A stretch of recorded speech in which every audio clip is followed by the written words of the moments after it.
Hello, hello, hello. Welcome back to the Chronicles of a Gooner, the Arsenal podcast brought to you by AMS Media.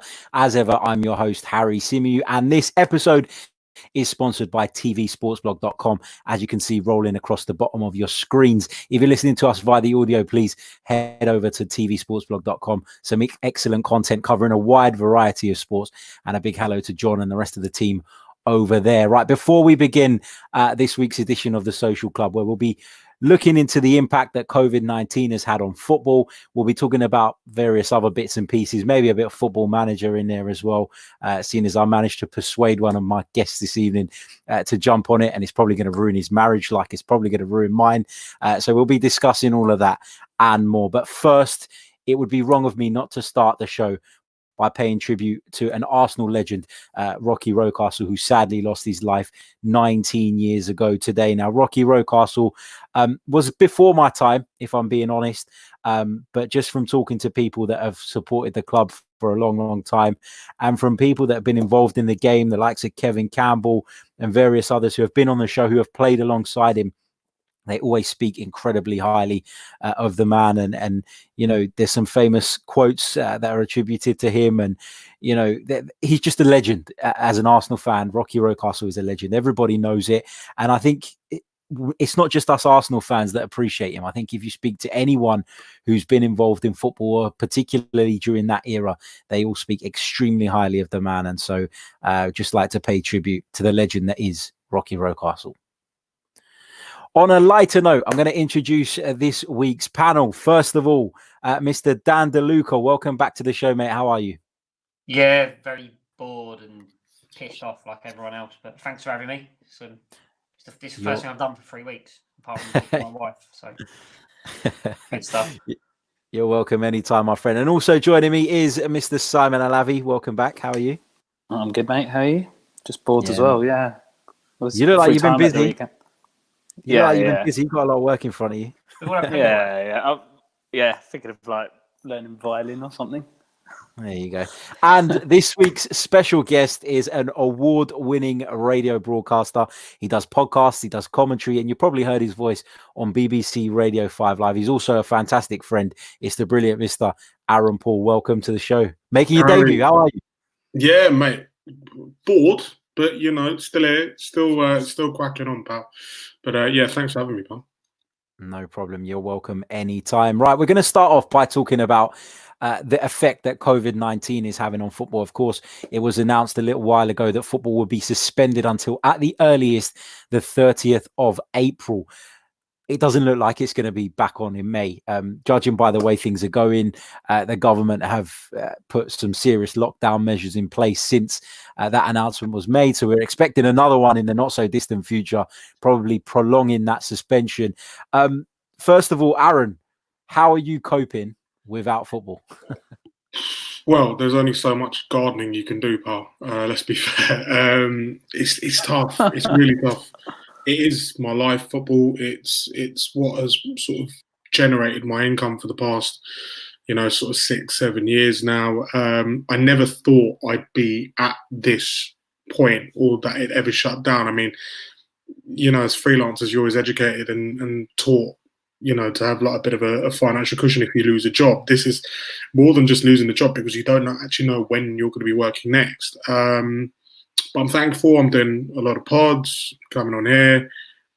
It's just weird because it's not just football I've lost. I do tennis. I do also other bits and pieces. So, if you look at the knock-on effect I've had with work, going from the Premier League to the EFL, finishing the season, doing Queen's Club, Wimbledon, the Euros, and then eventually heading to Tokyo for the Olympics, all gone down the pan, pal. So now I'm just waiting for it all to come back. And I think the words that I was once taught by someone were feast or famine. That's how you could describe this industry.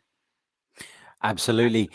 Dan, we're all going through the same thing. As Aaron's mentioned, it's having an economic impact on lots of people as well. How are you coping without the game?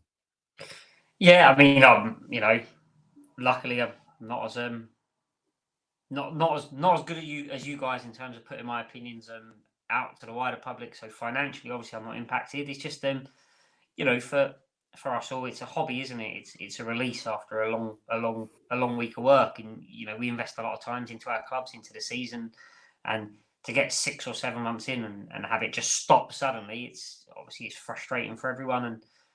And I was saying to you guys earlier that it was only a couple of weeks ago I was saying I actually can't wait for this season to end because it's been so terrible. And actually now it's ended, you kind of realise you'd rather support a shit team than no team at all.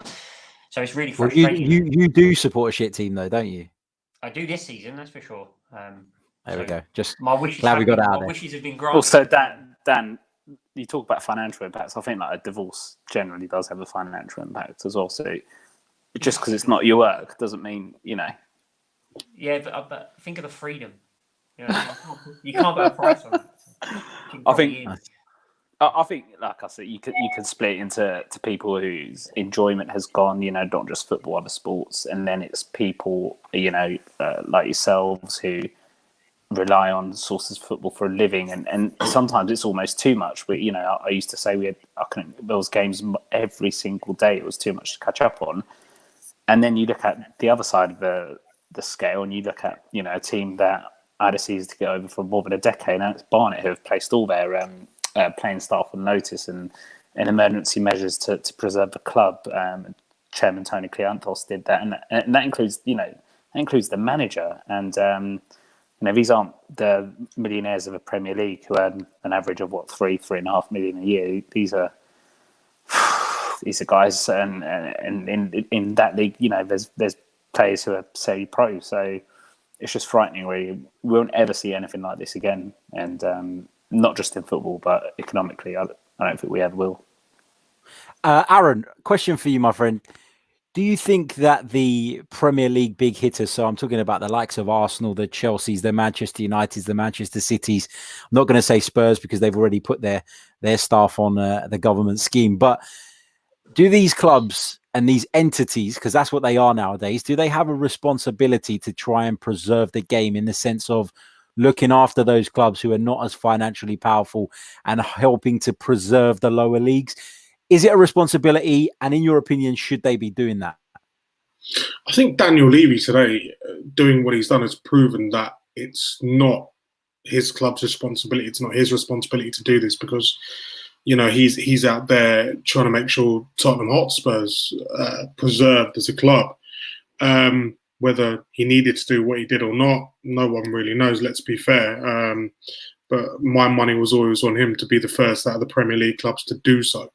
In terms of the clubs itself and what we see from the EFL, especially the low reaches, your League Twos, your League Ones, and some Championship clubs, let's make no mistake, a lot of them are going to be struggling right now. A lot of clubs are going to be struggling. Again, these are players that don't, they're not playing to fund their lavish lifestyles. They're playing to fund mortgages and to fund rents and to put their kids through school and the school, the nursery, whatever it is. I think what we're going to look at is the relationship of the EFL and the Premier League, and go back to 91, go back to 1990 when this all stemmed, where it all stemmed from, and just say, is that relationship between the EFL and the Premier League healed for the Premier League now to say, you know what, now it's our turn to look after you? Because effectively, the Premier League took 22 clubs out of the EFL and go, you know what, we're going to create something better. We're pumped and fueled by Sky TV. Let's do it. Let's go and do it. Now, it's not the responsibility of Arsenal or Chelsea or Manchester United, Manchester City. It's up to the Premier League now to make a decision to say, you know what, we've got XYZ money in the bank. Let's divvy it up and sort of do it pro rata as between the divisions. Let's see what we can do. However, I might be looking at a Rochdale or an Oldham or a Macclesfield or a Stevenage or someone like that and think to myself, you know what, yeah, they deserve that money. They deserve the money. But what about a Derby County? So a club that has spent some more to try and get themselves into the Premier League, to try and crowbar their way into the Premier League, and has now failed. What about Birmingham City, who since 2010, 2011 have had financial regularities that, would make Jordan Belfort look straight, basically. What about other clubs like Nottingham Forest who have spent money upon money upon money? Do we need to help them as well? Because you can't help one and not help the other. How does it work? I think the Premier League has some form of duty of care towards the EFL. I think it should be looking after it. And I don't think it should be up to the Premier League to decide that. It should be up to the FA, because the FA governs the Premier League. Dan, your take on the matter? Yeah, so it's about a couple of points. The first one, just a picky little thing, is the first club to do it was Newcastle. Daniel Levy was a close second, but pretty poor on his part. And I think apologies. Look, let's be fair. Yeah. Ashley and Levy, they're cut from the same cloth, aren't they? But hold on. Newcastle are not one of the big six. And that is why I picked on Tottenham, because if you want to be one of the big six, then, I'd love to be in the big six at the minute, and big eight. Newcastle believe they're one of the big six, let's be fair. Their fans believe they are. No, I'm not taking any. I don't think anyone should take credit from being compared to the guy who wanted to leave Sports Direct open. Don't get me wrong. Just a little point. I think it's pretty poor what Tottenham have done, if I'm honest. Because let's get real. Spurs can afford to pay that salary at least for a month, maybe two. And I think the government have got bigger things to worry about than them paying non-playing staff of Premier League clubs. So I don't agree with the stance at all. I think the Premier League clubs should be able to stand on their own 2 feet, especially when you think we're talking about lower league clubs and the financial position they're in. It was only 1992, 93 Spurs were nearly bankrupt. It was only 2 years ago Aston Villa were nearly bankrupt, and they were worried if they were. They didn't win the playoff final, what was going to happen to them and all that sort of stuff. So that's disappointing. I think my take on it is whether clubs believe they have a responsibility for clubs lower down the pyramid. I think they do have a responsibility of footballers, of grassroots footballers and players, talented young teenagers who are playing football, who have the ability to play professional football. And the less clubs you have, the less opportunities there are for those kids to play football, to start coming up through the ranks. I mean, there's only so many players one club can develop, and that's actually what the role of the lower clubs is now in modern football. So I think to just be completely insular and cut off everyone else and look after yourselves, I don't agree with it at all. Obviously, I take the point on board that you have to look after everyone, you have to do things equally, but actually that's where things get difficult, and that's why the Premier League are going to struggle when they come around to looking at whether they start the season again, how they do it, whether the season gets abandoned altogether, because you can't give one team a league title or relegate one team and not relegate another and all that sort of stuff. So trying to do things the same way causes problems. But the Premier League clubs are rich enough. There is a degree of television money available, and I think the Premier League should be withholding that television money. They should be giving some of it back to the FA, and the FA should be deciding how best to distribute it. Cool. Alavi, you obviously followed Barnet Football Club for a long, long time. As someone whose club are in a precarious situation now, do you agree with what the gents have said, or do you think that some of that you need the help and it should be coming and it should be done for everybody? What's your view? I think there should be some help. I don't see how it could pragmatically be distributed from the top clubs. There's no fair way of doing it. I'm pretty sure. To Aaron's point right at the start, that there was a separation some time ago, and law-wise, I don't even think a director can subsidise any other club anyway. So I don't know how they would equitably distribute it across the clubs in, say, League One, League Two. Don't get me wrong, it does seem immoral that someone in League Two's earning like $3,000 a week and isn't going to be helped by Dele Alli or whichever other player. But what do you mean? What do you mean by a director isn't allowed to? So I'm pretty sure there's something in place which means a director of a club is not able to subsidise an EFL club, i.e. the only way to do it would be for some sort of major wholesale, I don't know, program FA corporation type agreement. That's exactly why I said that this should come from the Premier League itself, or from the FA itself, and should sort of concertina its way down, ideally. But I don't. So yeah, and that's why I said, to your point, I don't see. I get that, but I just don't see how they would do that in a fair way. And I was reading an article today by the Brighton chief.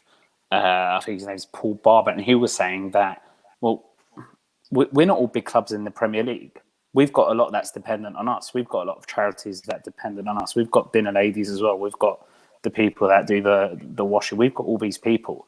So every penny out of our club, don't forget, is affecting us somewhere down the line, is affecting a Brighton-based charity. Do you know what I mean? So just because you take from somewhere and give it to somewhere else, what is trade unions for? That's what I mean. This is where the trade unions are to be coming in football. Sorry, go on, mate.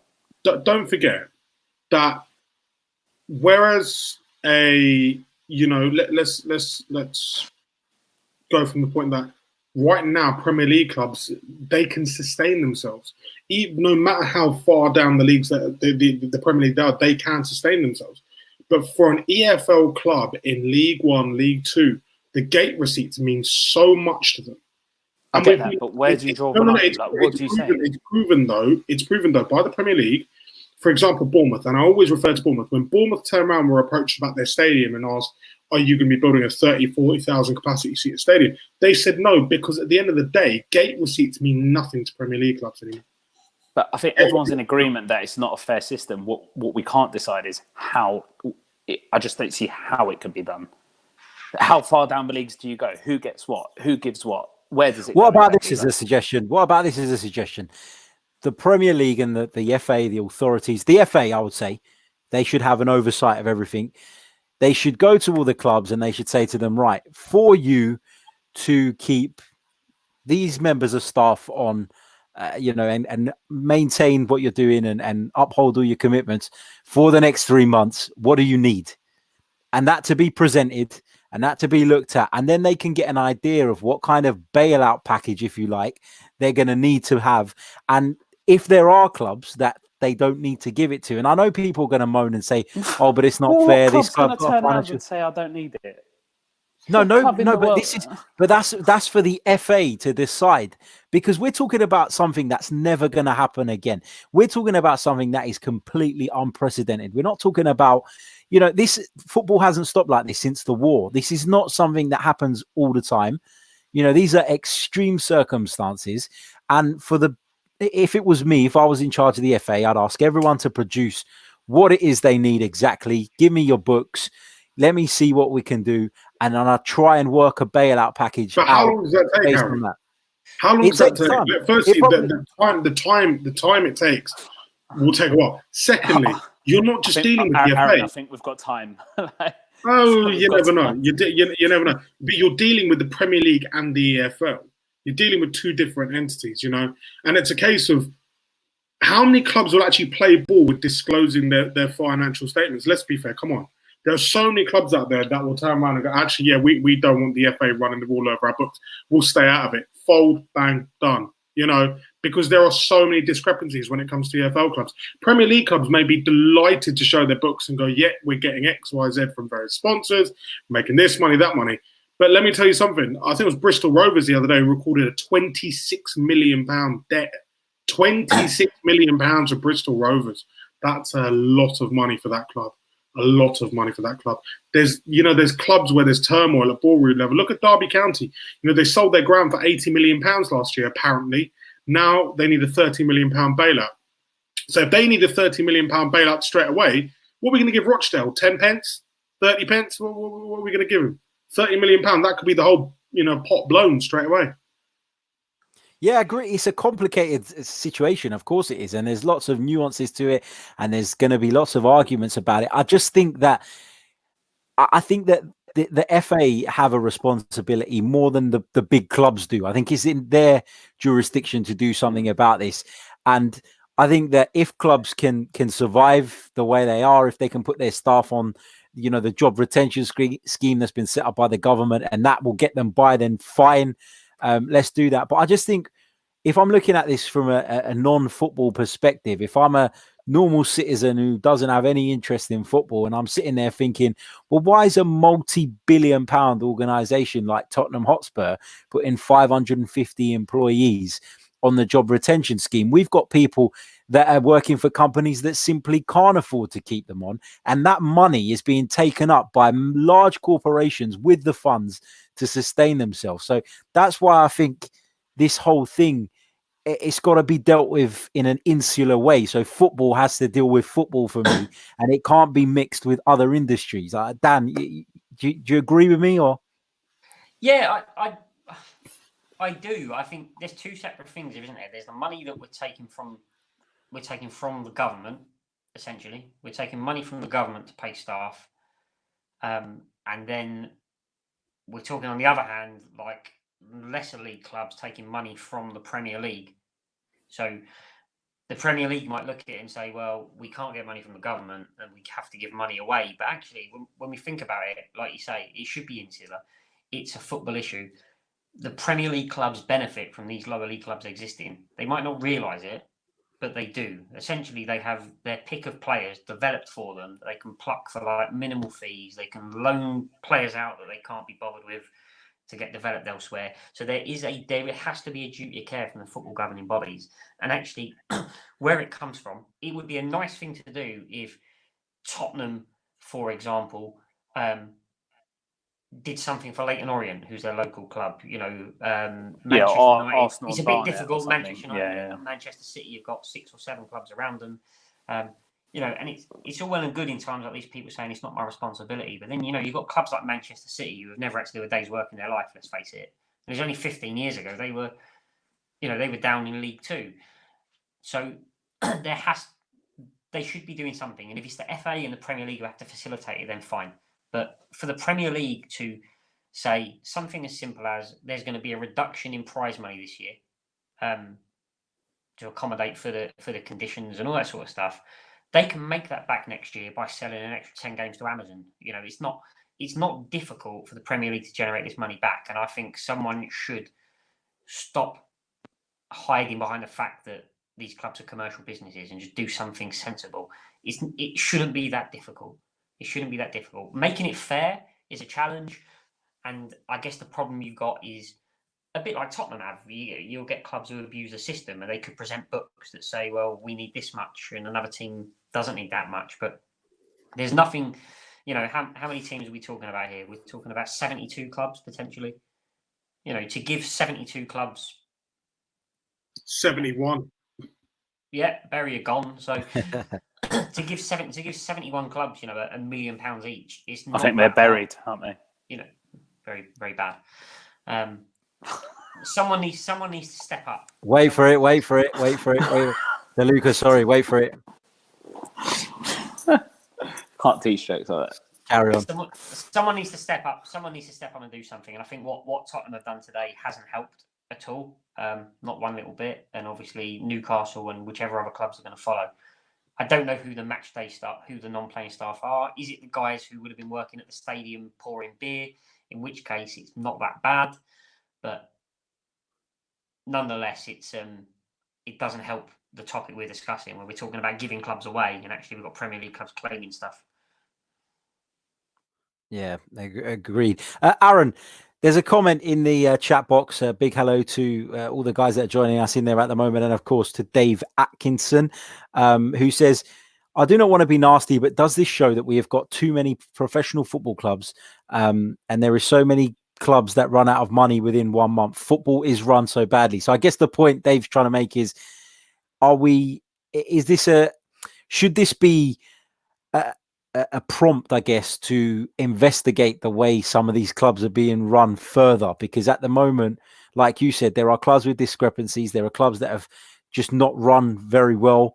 And now it feels like everybody else is going to have to foot the bill for those because of what's going on. It's been happening for a long time, Harry. It's been happening for a very long time. I look back at the 80s when there was a case of 2 brothers from Saudi Arabia who bought Wolves and nearly liquidated the club. You look back to, some of the stories of the 90s and clubs that nearly went out of business. Chelsea in the early 2000s. Forget that Wimbledon, mate. The fact that you can let a club die, as the FA did. Go to Chelsea in the early 2000s when Ken Bates was allowed to saddle so much debt onto a club to try and build around a stadium. Peter Ridsdale at Leeds United, how that man is involved in football, I still do not know. Because he gambled with the club effectively. He basically went to a casino and put all his money on red and hoped for it, and he nearly, imploded a massive, massive football club. Is football run badly? Yes, very, very, very badly. You look so far down the pyramid, and every day clubs are hemorrhaging money, left, right, and centre, and it's a worrying time. I mean, we talked about Aston Villa earlier. One of the chaps mentioned Aston Villa nearly going out of business. Imagine that as an institution. Aston Villa as a football club, relying on one game, basically again gambling, needing one game to ensure that they continue to exist. Look at Bolton Wanderers. I mean, let's be fair. Once upon a time, 15 years ago, we were sat here praising Big Sam's Galacticos. He had Hierro, he had Ivan Campo, JJ Kocher, Nicholas Anelka, etc., etc. And we all sat there going, you know what, Bolton Wanderers, what a wonderfully run club. They've got Eddie Davis, who sits in the Bahamas, lifelong Bolton fan. He loves them. They've got, Phil Gartside running the show. But you know what, one day, Eddie Davis woke up and goes, hey, that £186 million I gave you? Yeah, I want it all back. How many clubs are in danger right now of that, of an owner turning around and going, all this money I gave you, yeah, I want it back. I want it back straight away. That's the problem we have. That's why I think the methods that Germany uses in terms of the 50+1, fabulous, absolutely fabulous. I love fan-owned football. I absolutely think it's brilliant. Let's be fair, there are only a handful of clubs in the Championship that can operate on a financially level footing because they can pull in the necessary commercial deals to do so. I look at Fulham, for example. They were run by Al Fayed. People criticised Al Fayed for a long time because he didn't spend money. He took the money from the Louis Saha sale, Steve Mabronk, Legwinski, Van der Sar. And he did things cautiously. He didn't give the bosses a lot of money to spend. If one spent 20 million, the other one would only get 2 or 3 million. But he ran it well. He sold the club to Shahid Khan, who, lovely man. I've met him many a time. Lovely man. But has come in, has probably outlaid close to about £300 million in this club. He doesn't care. He's worth £7 billion. It doesn't bother him one bit. It's a toy for him, isn't it? It's a toy. But it's not just like, the thing is, it's not just the money thing, is it? Like, I know that's a primary thing, but secondary things like people's emotions, right? Like, I know we might find it really funny if the season is void and Liverpool don't win the title, but deep down, I feel sorry for them. I really do. And it's the same with Leicester, and it's the same with various teams. There's a colleague of mine who's a big Leeds supporter, and he was, you look at their situation, right? How many leagues have they been out? How many years have they been out the league? They played 37 games, 9 to go, 5 of them at Ellen Road. They've got a 7-point gap. And Ian was telling me today, someone like Bielsa, the Phillips, who might get an England cap, all these players, they're not going to stick around if the season's void and they're in the Championship. Like, imagine the hopes that a Leeds fan or a Liverpool fan have built up for all these years. It goes beyond money, doesn't it? It's like it's just unprecedented. You're so close. Like, Spurs could have got relegated, and now they're going to probably stay in the league. It's stuff like that you don't know what's going to happen. If we go back to the gentleman's point, what was the gentleman's name? Derek, the guy who commented in the comments. Oh, Dave. Big Sorry, Dave. Sorry, Dave. You go back to his point. I think he makes some good points, right? It's a good challenge, but I disagree, and I'll say it's a fair point what Dave's saying. Yeah, it's a fair. I disagree though, and I'll explain why I disagree. These clubs are now a victim of circumstance that the Premier League's brought along. So this has got worse and worse for these clubs, and they've been cast further and further away over a series of years. But in this country, we've got about 100 professional clubs. There are professional clubs now in the conference or wherever it's called this week. You've got clubs like Wrexham down there. You've got clubs like Macclesfield who are professional clubs. You've had big names down there recently, like Luton. They've just come back. Tranmere, etc. So there's about 100 clubs. So if we're saying on one hand football's got too many clubs, actually, to reduce that amount of clubs, you're going to be putting these clubs out of business anyway. Because the minute they're not professional clubs anymore, they don't exist in the same way. They're part time. They can't afford to pay the staff. They can't afford to pay the players. So essentially, the solution to the problem is the same thing we're trying to avoid. On one hand, and actually, if we look at why we're in this position, there's stuff that people need to decide whether they want to address it. Sadly, I know what the answer is going to be, but we need to look at things like the loan market. We need to look at why these clubs are struggling to begin with. If you look at a lot of the clubs that have struggled financially, big clubs over the years, like we picked on Bolton, but you could look at the two Sheffield clubs, Nottingham, clubs like Bury who are now gone, Oldham who were in the Premier League at the beginning, they've disappeared and never returned. They're all in and around Manchester. And actually what has happened over the years is people have started to support big clubs away from their local small city. That is, the clubs that rely on gate receipts aren't getting those gates filled. They're not selling shirts because you get people walking around Coventry wearing a Manchester United shirt, yet Coventry have to play their football matches at Birmingham. So all these sort of things are what have led us to this position. So even though on one hand we're saying the Premier League shouldn't be responsible, the Premier League are culprits. And the key bit to my point is, in the 92 teams that we've got, over half of those teams have been in the Premier League at some point. I think there's been about 48 or 49 clubs have played in the Premier League, different clubs. So at some point, they've been in the Premier League. They've had to increase their books in order to stay in the Premier League because they've got no choice. And then when they're relegated, they start to suffer and now they can't compete. And you're an Arsenal fan, presumably. I'm a Tottenham fan. We're the loudest when it comes to rapping our chairman on the knuckles and saying, why haven't you bought this player? Why haven't you spent this in the window? And actually, that's what Leeds did. And lower down the pyramid, that's what these clubs are having to do just to try and get promoted so that they can then afford to account for the fact that they're not getting the revenue they need and they can try and attract fans. Do you think Bournemouth were getting 12,000 in 5 years ago in the division they were in? They weren't. Now they're in a fortunate position, but this is all a product of 25 plus years worth of circumstances. I think Bournemouth as an example are one of those clubs. I think me and you discussed it, Harry. Bournemouth are one of them clubs who will sit and they'll sort of protest innocence and say, we came up the football leagues, organically, we did it well, but let's not kid ourselves. In the Championship, Eddie Howe had a massive budget. They were backed by a very serious Russian owner. In terms of other clubs you mentioned, Coventry City, Leeds, the Sheffield clubs, etc. Let's make no mistake. They fell foul of ITV Digital, in the early 2000s. And then poor ownership as well. Wednesday, very poor ownership. And let's be fair, Chansiri's come in, he spent a whole bunch of money. But again, ultimately, he's another owner with big dreams, deep pockets, and then he just gets he gets disinterested when he doesn't get sort of instant gratification. Fawaz at Nottingham Forest, a Kuwaiti owner, plenty of money, came in. His legacy, two big screens at the City Ground. That's it. He spent money on players and players and players, bought this, that, the other, and nothing. Coventry City, I mean, the shambles that club has turned into after they left Highfield Road, purely because someone saw an opportunity to make a bit of money. And I think what we're seeing is clubs, especially the top end of League One, going into the Championship.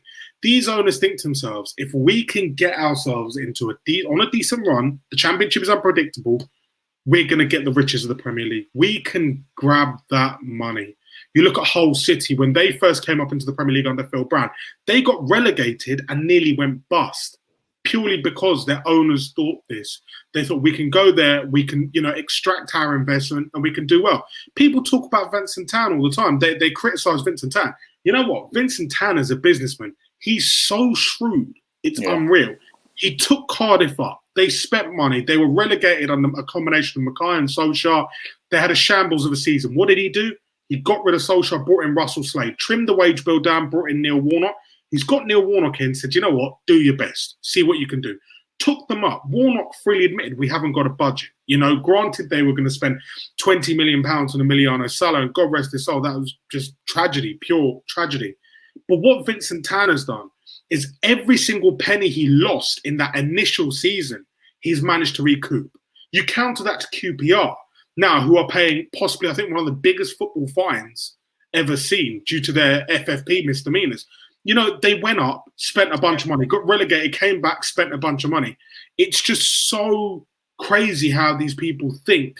You know, the Premier League has become such a goldmine to clubs that, you know, the obsession is just to get there. And once you're there, it's a case of fight and keep in there.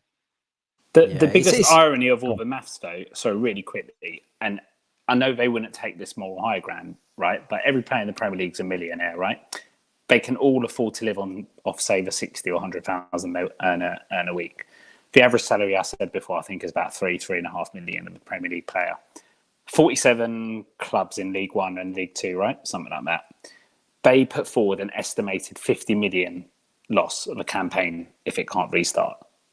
So the irony is that can so easily be covered by something which just isn't allowed. Because if you were in a company and they said to you, donate X amount of your wage and everyone whose grade's below you will stay, would you do it? Yeah, but this is different because when you can sit there and say that, yeah, they all earn X amount of money and they're all millionaires, and they are, of course they are, but you live within your means, don't you? So no, that's what I'm saying. I'm saying, yeah, you're right, Harry. I'm not saying it's all right. I'm just saying it's the biggest irony that it could just be sorted like that, but it wouldn't be. Yeah, it could be, but there's too many rules and regulations and God knows what else to get around in order for something like that to happen. And this is the problem. But then if you don't have those rules and regulations, you end up with stupid scenarios where you get owners owning multiple clubs that are he's going to have conflicts of interest. And, you know, we see owners having multiple clubs, but not in the same countries, not in the same leagues, etc., etc.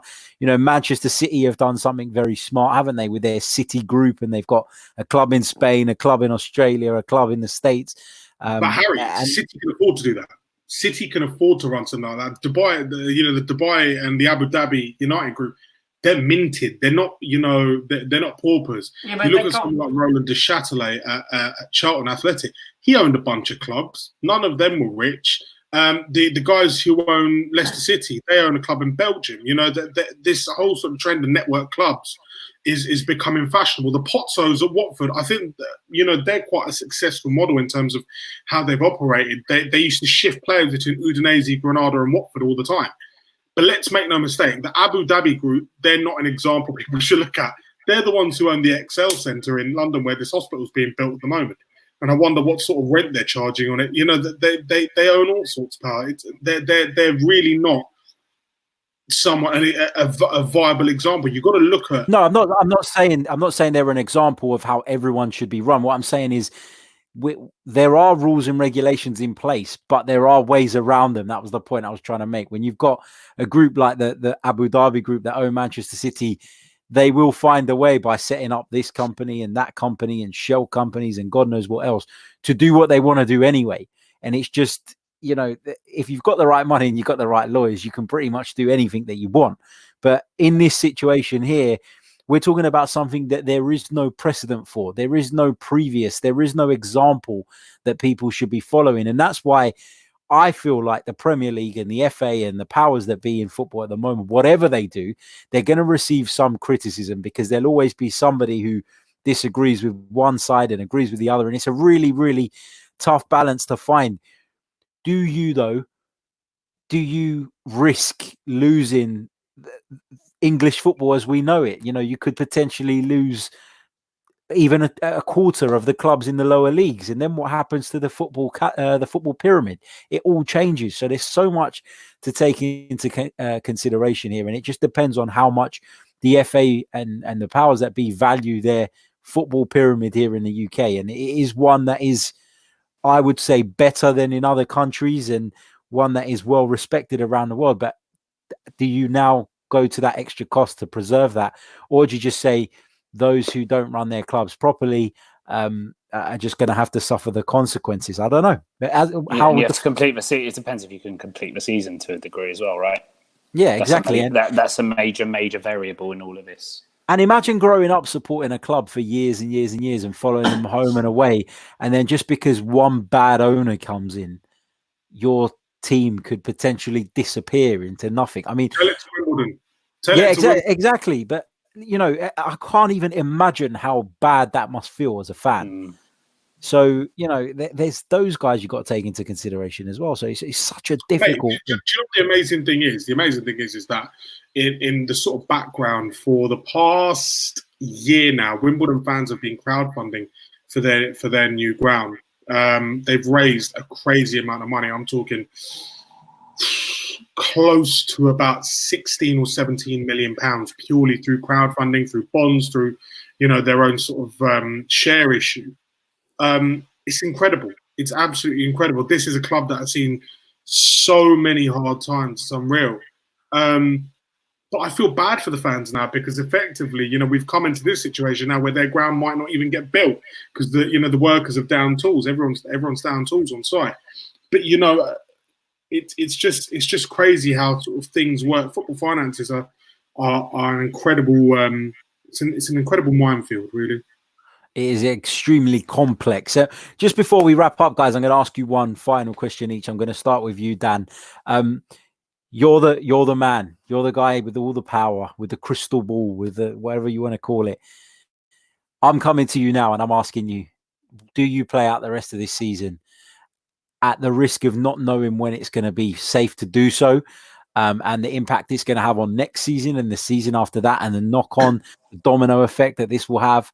Or do you say now, we've got to avoid this season and we start fresh next season? You're the man with the power. It's your decision. What would you do? Okay, this ain't going to be a quick answer. I'll be as quick as I can. I am going to... Never is, mate. Jesus. I'm going to be in the minority here, okay? I avoid the season. At What? This point. I avoid the season for a multitude of reasons. There's probably 5 teams. See, Nimsy he knows what he's talking about, that guy there. So you avoid the season. And it's really unfortunate. But Fuck's sake. Hear me out now, right? If it wasn't Liverpool, who were top of the league by so far, would people be as passionate about this? I don't think they would be by a long shot. And now before Scousers start getting angry, I'm not just picking on Liverpool. So if it was Tottenham, who haven't won the league for 60 years, if it was a fairy tale situation like a Leicester were top of the league, because it's Liverpool that haven't won it for 30 years, they're that far clear. If it was a neck and neck title race, would people be as bothered? Probably not. If in Manchester City were 25 points clear and they'd won it for the last 2 seasons, would people be as bothered? Probably not. And to prove my point as correct, everyone has mentioned Leeds because of the size of the club and the time they've been away. No one has mentioned West Brom, who are above Leeds in the table, because no one cares about the position the teams are in. No one I don't cares. think they are above them anymore. Yeah, I'm pretty sure Leeds are top again. Whatever. Yeah. It's the same principle. But it's close enough, isn't it? They're the two that are going to go up. There's really, 2 sides. No one's mentioned West Brom. So the fact of the matter is, we can be sensible about this, okay? Everyone knows Liverpool won the league. So if we finish the season behind closed doors, we play an extra 2 games and Liverpool win the league in front of no fans or whatever happens. Do you know what? Has the moment not gone anyway? Those fans have lost that moment. That's never come back. The record still says they win the league. But that's fine. So we can do that anyway. There's no reason why we can't say, well, you know what, Liverpool won the league. We all know that. We can concede the title to Liverpool. There you go. It goes in the record books. Does anyone? They haven't really mathematically won it. They haven't mathematically won it. I know, but I mean, we can be sensible about it. But if Liverpool's what the issue is, there's nothing that stops us saying, well. So try telling the bottom 3 clubs in the Premier League. And this is where it gets. Yeah, what we're going to do? Have a 22 team season. And this is why you have to void the season. No. You have to void the season. You can't play it behind closed doors, because if you play it behind closed doors, the issues we were just talking about, which is clubs losing out on revenue and going bankrupt, that's gone. So it's pointless. You're playing it behind closed doors for what? Who benefits from that? The only team who benefits from it is Liverpool. The behind closed doors option will only work if there is an intervention from TV, i.e. Sky with the EFL, the Premier League, and then there is a divvying up of exactly. You still pay them anyway. Because we can still watch the games behind closed doors. There's still 100%. Exactly. The season has to be played out. Yeah, I'm with it. I'll go on before Dan saves Spurs from relegation. I think that you just you've got to play the end of the season. The two caveats before were the Olympics and the Euros, right? Because those players could be involved. They're not anymore. That's been pushed back. So just start the season when you need to play it. Play 3 games a week. Do whatever you need to do. Those players have been rested. Like, play it as safely as possible. Get to the end of the season. Start the season late. Whatever you need to do, and lose a cup next year, or lose both. Lose like the FA Cup and the Carling Cup next year or something. All you're going to do, just complete the season. Somehow complete the season. I don't care how it's done. Complete the season. Sort of completing the season. Let's be fair. We could probably get this season done inside 6 weeks. 6 to 7 weeks. Exactly. The season could be done. If they can say, fine, we pick up the season again in August, do it. But then lose these unnecessary international friendly breaks. Fine. Yeah, fine. You just had a smart comment come across. I don't know who it is. But someone smart watching has written. There you go. That's it. Done. And he's called Mr. If you want I never thought I'd see a smart season. I'm not in a rush to give Liverpool the title. I don't care about Liverpool. I'm just saying that the reason why everyone is more passionate than this, the season would have been voided already, in my view, if it wasn't Liverpool were top of the league by that far. Okay, I'm going to go to Camelot tomorrow and say I haven't technically won the lottery, but I've played it enough times, so any chance I can have my money. If you went into a betting shop and you lost your betting slip, I can't now, can I? That's the issue. You still bet online. There's Belarusian football. You ever bet on that? Or FIFA. There's FIFA tournaments. It's just the point is, it's the fact Liverpool are so far clear and the emotion about it. And actually, none of us support Liverpool. If giving them the league this season stops them getting refereeing decisions for another year until they win it, because it's not going to stop until they have it. Just give them the little shiny thing and be done with it. But you cannot give something to someone who hasn't won it. Like, Alavi, right, I'm done. I've made my point. Alavi's made it. Alavi, I've got your point. You would play out the rest of the season. Aaron, I'm assuming you agree that the season needs to be played out. I'm with him. He's with Alavi. Yeah, that's it. Yeah, cool. Brilliant stuff. Right, guys, that brings us to the end of this week's edition of the Social Club. My thanks to Dan, Alavi, and of course, Aaron Paul for joining us, our special guest this week. We'll be back very, very soon with more. Don't forget that this show is sponsored by TV Sports Blog. Check it out for some brilliant content covering a whole variety of sports. And we'll be back very, very soon with more. So until then, take care. Ciao.